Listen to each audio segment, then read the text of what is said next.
Travis, we need to have a talk. When are you going to start looking for work? Huh? I mean, sure, I'm working too, but it's only part-time at a factory, and I'm not sure how much longer I feel like keeping it. I'm your wife, and I'm relying on you to be the breadwinner for our family. You need to be able to support me, so you need to start looking for a real job that generates real income as soon as possible. What do you mean, look for a real job? I already have a real job, Erica. What's the matter with the one I currently have? Are you joking? People with real jobs go to work, the old 9 to 5. You haven't gone to work for a single day in over 2 months. How is that a real job? Hold on, didn't we already have this discussion? I'm doing remote work, Erica. I work from home. What? So, wait, you mean you don't need to go to an office or anything? They just let you stay at home and work? Yeah, that's right. But that doesn't make any sense. What about your friend Kevin? He works at the same company, and he actually goes to the office every day. Well, yeah, not everyone is on the same type of assignment as me. Some people can work from home, and some people can't. It depends on the person and their job. In my department, over 90% of our work is done on a computer, so we're the first people who the company allowed to work from home when the remote program started. They're gradually rolling it out to other departments too. I think Kevin said he should be able to work from home within a few months or so.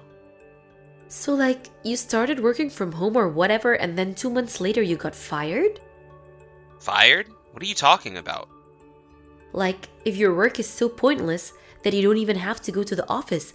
I heard that people who go to remote work pretty soon get fired and replaced by AI or something. Erica, I legitimately have no idea what you're talking about. Where are you hearing all of this from? I heard it from a friend of mine. You don't know them? Okay, well, I don't know where this friend of yours got his or her information, but that's the sort of nonsensical rumors old people spread on social media. Hey, don't you dare badmouth my friend like that. They're really smart, and they're not old. I didn't mean it as an insult. I'm just saying. All I'm trying to say is that it's completely untrue that people on remote working assignments get fired and replaced by AI. Whatever. Anyway, like I was saying, hurry up and get yourself a real job. Got it? I already told you, Erica. I do have a real job. By the way, where are you right now, Erica? It's already dark outside. Shouldn't you be back home by now? Don't dodge the issue. This conversation is about your work ethic. And I've already told you. I have plenty of work ethic as things stand. You're going to start looking for a realer job tomorrow morning, and that's final. If you don't find something that lets you properly support me by the end of this month, I'm divorcing you. Divorce? Are you seriously threatening to divorce me? Yo, Travis, you doing alright? Why's that? You had your camera on during the web meeting just now, and you looked kinda, I don't know, down about something? Is everything okay? I guess I didn't do a good enough job of hiding it. Sorry about that. I hope I wasn't too distracting during the meeting. Do you think anyone else noticed? Nah, I doubt it. No one else in the company knows you as well as I do. So, yeah, tell me, man, what's going on? Well, it's Erica. We were talking yesterday, and somehow she's managed to get the completely wrong idea about what remote working is. That's odd. It's pretty straightforward to me. What did she say? According to her, a friend of hers, who I apparently don't know, told her that people who get put on remote work get fired and replaced by AI. So she thinks that I'm lying about working and already got fired. She also told me that I have to start looking for a realer job starting today, or else. What? Right? And by the way, the what else I mentioned is that if I don't get said realer job within a month, she's gonna divorce me. I'm completely at a loss for what to do. Nothing I say gets through to her. Wow. Man, I'm sorry. That's a really tough situation. Tell me about it. I had no idea that was going on. It makes sense why you seem so down now. Well, if that's what's going on, I guess there's something I should probably tell you. I honestly have no idea whether it's related to what she's saying, and I debated whether or not I should tell you for a while now. What is it? When you came by my new apartment a while back to help me move in, do you remember the apartment building that was right across the road from me? Yeah, I think so. The one that looked kinda old and had 2 broken windows on the first floor? Yeah, that's the one. I've been seeing her go in and out of the corner room on the second floor of that building pretty often. What? At first, I just figured she was visiting a friend of hers or something. But, and this is the part that really pains me to tell you, but recently, I found out the occupant of that room was actually a guy. A guy, huh? What's he look like? I feel like I've seen him somewhere before, but I can't quite put my finger on it. He seemed pretty young. Your wife doesn't happen to have any young male siblings or relatives, does she? Nope. Erica's an only child, and she doesn't have any family in the city. I see. I'm sorry, Travis. Listen, Kevin, I know this doesn't have anything to do with you, but do you think you could keep an eye on that apartment for me for a while? Sure thing, man. What should I be looking for? A record of what time she goes in and out of the apartment would be great, and if possible, some pictures for evidence. You don't have to monitor it 24/7, just whenever you happen to see her is fine. Got it. Leave it to me. I'm starting to work from home in the next few weeks, so I'll be at home a lot more anyway, so I should be able to keep my eye on the apartment most of the day.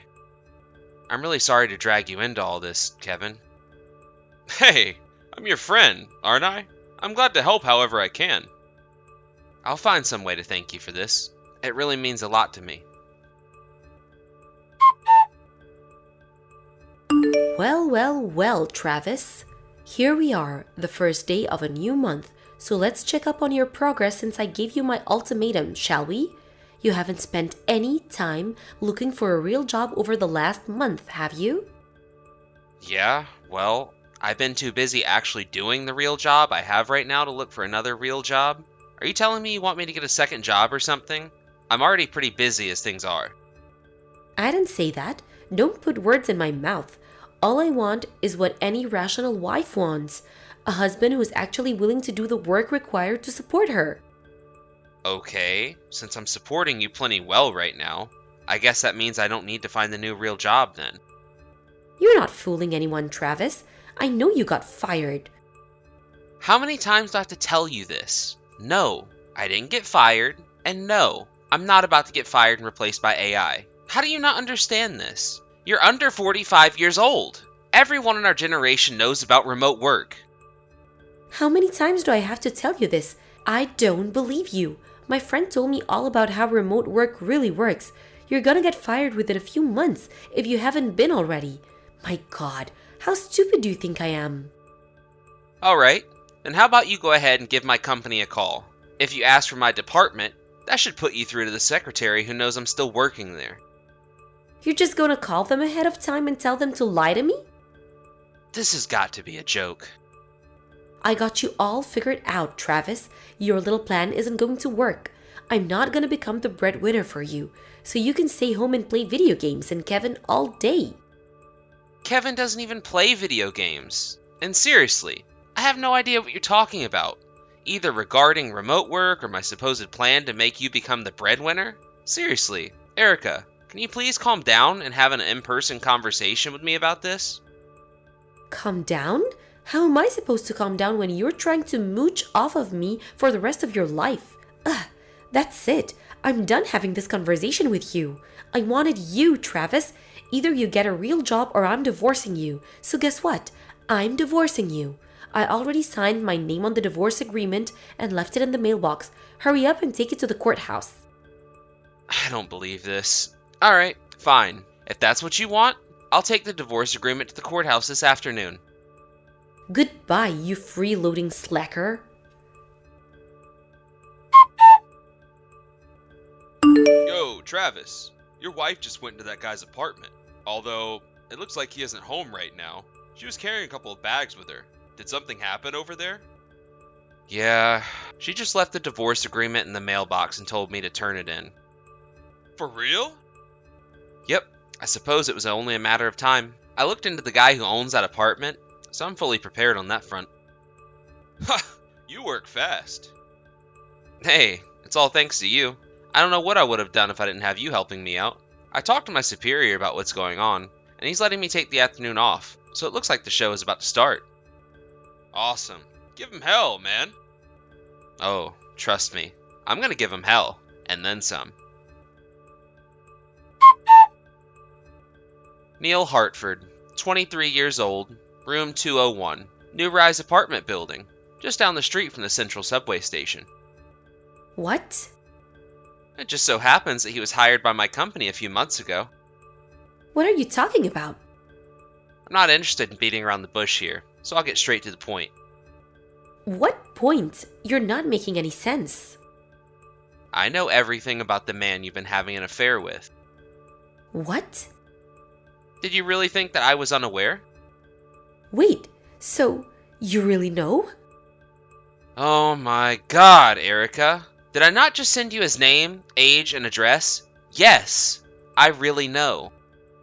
Oh, so, do you know where I am right now? Yes, you're in Neil's apartment. No, you're wrong. Sorry, Erica. I have eyewitness information and photographic evidence of you going into his apartment over the last month. Have you been spying on me? Like I said, let's not beat around the bush and get straight to the point, shall we? You quit your part-time job a few months ago so you'd have more time to spend with Neil, didn't you? No. So all the while you were berating me about not having a real job and to start looking for work immediately. You didn't even have any job at all, did you? Even if that were true, you're the ones who's getting fired. That's way worse than quitting. Are you really still going on about that? Yeah, Neil told me so himself. I know everything, Travis. Oh, he did he? What else did he say? He told me you were a totally worthless employee, that you didn't even go to college, and that he was already outperforming you even though he'd only been in the company for a few months. And that's why you got put on remote work, then fired. Like I said, Travis, I know everything. You're a dirty liar. Ah, so that's what happened. Neil was the one who fed you that BS about remote work. What do you mean, BS? You ought to know. That in reality, Neil's the one who's actually quite likely to get fired in short order. What? Okay, now you're just being childish. You're just jealous that Neil's way better worker than you and is still important enough to be going to the office every day. Grow up, Travis. Well, Neil works in the company's factory on the production line, so it'd be pretty hard for him to get put on remote work, anyway. Wait, what? Factory? You might be in a little different industry than our company, but you still have experience in factory. Surely you could understand that it's virtually impossible for a factory worker to be put on remote work, right? Wait, hold on a second. What are you saying? It would be a waste of time to bother explaining it in more detail, so I'm just going to keep this conversation moving along, okay? I have no idea why, but Neil has always hated me, right from the moment he first started working at my company. I once asked someone who worked with him, and according to that person, he says it was because I told him not to smoke outside of the designated smoke areas one too many times, which is odd because it's a clear fire hazard to be smoking inside the plant. But, in any case, in the midst of him hating me, one day he ended up meeting you at a singles party. Oh no! And it wasn't long before he learned that you were a married woman, and my wife. Ordinarily, most people would swiftly put an end to a relationship with a married woman, but apparently, Neil instead thought it would be the perfect opportunity to get some sort of revenge on me for asking him not to set the building on fire. That can't be true. So he not only kept up his relationship with you, but also fed you all that nonsense about remote work, AI, and whatever. But if that's true, then Neil was just using me to get at you? Yep. No, I don't believe this. How could he? Neil never seemed like he was that kind of guy. Well, at the very least, you knew he was that kind of guy who would mess around with a married woman, so... Stop mocking me. I've never been hurt this much in my life. Do you have any idea how it feels to be stabbed in the back by someone you thought you loved? That settles it. I'm gonna break up with Neil right now. I'll be home in a few minutes. Could you heat up some dinner for me? I already submitted the divorce papers. You what? It's whatever. I'll just pick up an application for a marriage license on my way home then. Or do you want to meet me at the courthouse? Did you actually think I would remarry you after all that? Well, duh. I'm the victim here. Neil lied to me. Aren't you skipping a step there? What were you, a married woman, doing at a singles party? Well, one of my friends was going and she said that one of the other girls canceled, so I figured I'd tag along. Okay, and then what happened? You left the party with a guy, slept with him, and kept sleeping with him for months. That's not the sort of thing you can just wave it away as oopsie doopsie. But Travis, let's meet face to face to talk about this, okay? Like I said, I'm breaking up with Neil and I'll be home soon. If you'd like to contact me further, please do so through my lawyer. Why do you have a lawyer? Because I'm gonna sue the pants off of you and Neil for your affair. You're gonna sue me? So, yeah, like I said, if you want to talk to me, talk to my lawyer.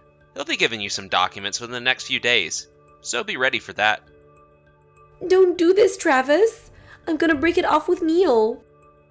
By break it off, you mean your extramarital affair, right? The one that lasted for several months while you berated me about getting a realer job? Come on, Travis, let's get remarried.